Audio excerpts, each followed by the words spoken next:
Meaning of Fortnum and Mason. Fortnum and Mason. Fortnum and Mason. Fortnum and Mason. Fortnum and Mason.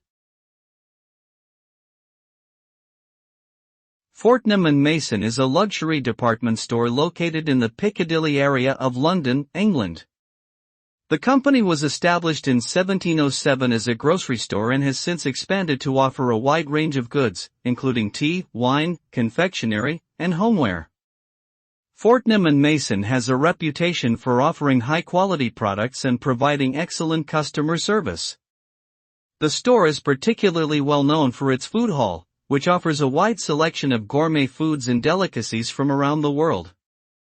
Overall, Fortnum and Mason is a quintessentially British institution that represents luxury and sophistication.